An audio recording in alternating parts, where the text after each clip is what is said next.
안녕하세요 형님들, 스마트토토입니다. 오늘 아쉽게 NBA 적중하지 못했죠. 오늘 열심히 분석 준비했고 오늘 올킬을 위해 달려가 보도록 하겠습니다. 시청하시기 전에 구독과 좋아요 꼭 부탁드립니다. 첫 번째 경기 워싱턴 대 휴스턴. 워싱턴은 4연패 중입니다. 최근 분위기가 좋지 않은데 과연 홈에서 승리를 거두고 연패를 끝낼 수 있을 것인지가 중요한 관전 포인트가 될 것 같고, 화면 휴스턴은 직전 경기 패배로 연승 행진이 끊겼죠. 과연 원정에서 승리를 거둘 수 있을 것인지가 또 하나의 관전 포인트가 될 것 같은데, 지금 워싱턴은 계속해서 결장자들이 결장 예정이고 원래 결장하던 인원들, 그 다음 홈이점을 가지고 있죠. 화면 휴스턴은 원정이나 약점을 가지고 경기를 치릅니다. 원정에서는 어느 정도 수비력이 떨어지면서 득점 효율이 떨어지는 모습을 보여주고 있죠. 하지만 약팀들과 겨룰 때는 어느 정도 득점 효율을 높이면서 달리는 모습도 보여주고 있습니다. 전 이 경기는 워싱턴이 홈이란 점에서는 어느 정도 득점적인 면에서는 많이 넣어줄 가능성이 높겠지만, 그래도 화력적인 부분에서는 휴스턴도 같이 달릴 수 있다 라고 생각이 들기 때문에 먼저 오바를 가장 메인으로 보고, 그래도 휴스턴이 최근 득점 볼륨이 올라왔다는 점에서 마인까지 프렘보다 마인이 낫지 않을까. 다음 경기 미러키 벅스 대 보스턴. 미러키는 지금 2연패 중입니다. 과연 홈에서 승리를 거둘 수 있을 것인지가 관전 포인트가 될 것 같고, 반면 보스턴은 직전 경기 필라에게 승리를 거둬 2연승을 달리죠. 과연 원정에서 승리를 거둬 연승을 이어가 나갈 수 있을 것인지가 관전 포인트가 될 것 같은데, 지금 미러키는 홈이점을 가지고 있죠. 하지만 백투백입니다. 반면 보스턴도 원정이랑 약점을 가지고 있지만 백투백 이슈가 있죠. 전 이 경기는 가장 좋아 보이는 거는 오바 다득점 사이드가 되지 않을까. 미러키 직전 경기 8점 넣고, 그 다음에 최근 득점 볼륨 안 좋고, 그 다음 보스턴도 수비 농가하는데 괜찮나? 라고 여쭤보신다면, 미러키가 최근 그렇게 저득점 사이드를 하긴 하지만 홈에서는 어느 정도 3점 볼륨이 높다는 점, 직전 경기는 안 좋았지만 홈 어느 정도 살아날 가능성이 있다는 점, 그다음 보스턴은 페인트 존에서의 실점력을 조금 억제하는 게 좋죠, 상대팀한테. 그러니까 페인트 존은 안 통한다는 거예요. 하지만 미러키는 3점 외곽을 계속해서 쏘는 팀이죠. 3점이 들어가면 이깁니다. 보스턴도 3점 수비는 안 합니다. 일부러 페인트 존에서 쉬운 득점을 막고 3점 득점, 어려운 득점을 안 막는 그런 수비를 하고 있는 거죠.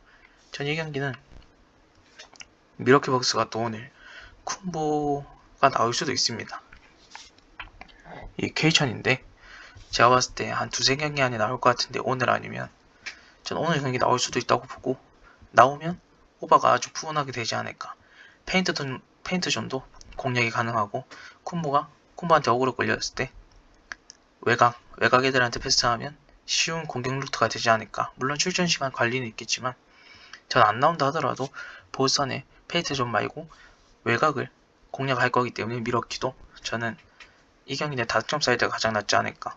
물론 외곽이 안 들어오면 말짱 들어오기긴 하지만 저는 이 경기는 두 팀 다 백투백이라는 점에서 수비를 조금 덜 할 거라고 생각이 드네요. 216.5라면 저는 오바 제일 먼저 보면서 보스턴 마인을 보긴 하지만 쿤보가 많이 들어온다면 바뀌지 않을까 라고 생각이 드네요. 7.5 정도라면. 다음 경기 유타 재즈 대 덴버. 마지막 경기죠. 유타 재즈는 한 개 더 있죠. 고이스. 유타 재즈는 지금 5연패 중입니다. 과연 홈에서 연패를 탈출할 수 있을 것인지가 관전 포인트가 될 것 같고, 홈의 덴버는 2연패 중입니다. 분위기가 좋지 않은데 과연 원정에서 승리를 거둬 연패를 끊을 수 있을 것인지가 또 하나의 관전 포인트가 될 것 같은데, 지금 유타 재즈는 홈이점을 가지고 있다고 하더라도 최근에서 5연패 중이라는 점은 좀 많이 분위기가 안 좋죠. 최근에서 계속 실점력이 조금씩 올라가고 있다는 그런 기록이랑 그 다음 목소리가 나오고 있는데, 전 이 경기는 덴버가 학살하는 경기가 되지 않을까 라고 생각이 들고, 직전 경기 조지가 복귀했다고는 하지만 효율이 안 좋았죠. 이번 경기에서는 어느 정도 효율이 돌아올 수 있어요. 하지만 돌아온다 하더라도 덴버의 화력보다는 유타의 화력이 더 낫다고 생각이 들고, 그다음 만약에 터진다 하더라도 덴버가 더 터지지 않을까 라고 생각이 드네요. 전 이 경기는 일단 오바는 보긴 하지만 덴버 마인이 더 낫지 않을까. 백투백이긴 합니다, 덴버가. 하지만 직전 경기 미네소타는 공수 밸런스가 좋죠. 하지만 유타는 수비가 안 됩니다. 물론 덴버도 안 되지만 저는 그래도 10.5점 기준점이라면 괜찮지 않나 싶네요. 전 한 쿼터로도 덴버가 마인을 할 수 있다고 생각이 들고 저는 이 경기의 덴버 승, 덴버 마인, 그다음 오바 이렇게 보도록 하겠습니다.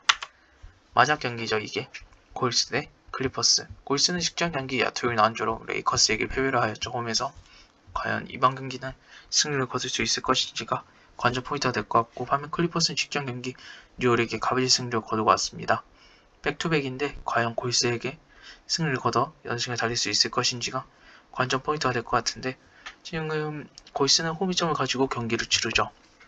계속해서 커리는 나오지 않는다는 점에서 충분히 득점적인 면에서 떨어지지 않을까 싶네요. 반면 클리퍼스는 백투백 이슈로 경기로 치르긴 하지만 레너드가 최근 백투백 경기에서도 나온다는 점, 그 다음에 직전 가비지 게임으로 인해 주전 선수들이 어느 정도 30분 이하로 시간 관리까지 했다는 점을 생각해본다면 충분히 클리퍼스가 정배를 받을 이유가 있다고 생각이 들고 클리퍼스가 승리할 그런 모습까지 보이네요. 전 클리퍼스는 마인슨까지 보며 지금 클리퍼스가 득점력이 좋고 골스도 홈에서 어느 정도 득점력이 좋기 때문에 오바 보도록 하겠습니다. 자, 저는 이렇게 형님들 두적 같고 같이 가실 분들 계시면 같이 가시면 좋을 것 같습니다.